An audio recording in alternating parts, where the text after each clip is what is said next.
This is going to be a less action-based section. This game does reward exploration, and I highly recommend you do.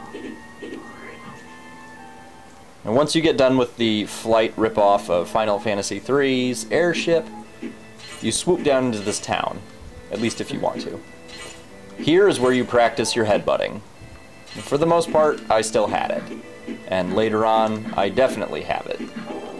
That will get you an extra item, which will come in handy later in the game, of course. One thing I want to say right here and now, exploration in this game is not only encouraged, it's almost a necessity. If you're just kind of a casual sort of gamer like me, you want to get all the shit you possibly can, because the difficulty factor in this game spikes. The beginning is, as I said, a tutorial. You learn how to control your dude, what you can do. After that, it's on. This is hell, after all. All the rapists and murderers in the world go here. Now, with all that bad element coming after you, you should expect to die. Until later on in the game. And here you get a bunch of different shit. I don't know what Imp does. I don't remember what Hold does. I think it freezes enemies. Shadow is pretty much the only one that I ever really used.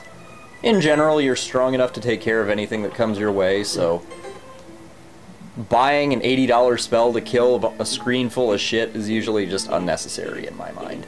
But Shadow, I believe, reduces damage to you by 50%. Supposing an enemy actually does 2 little dots of damage. And believe me, there will be those enemies. And you don't want to fuck with them.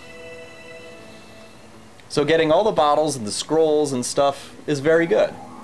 Collecting items to go into them is also very good. And here is an okay way to make money. Overall, it's completely unnecessary.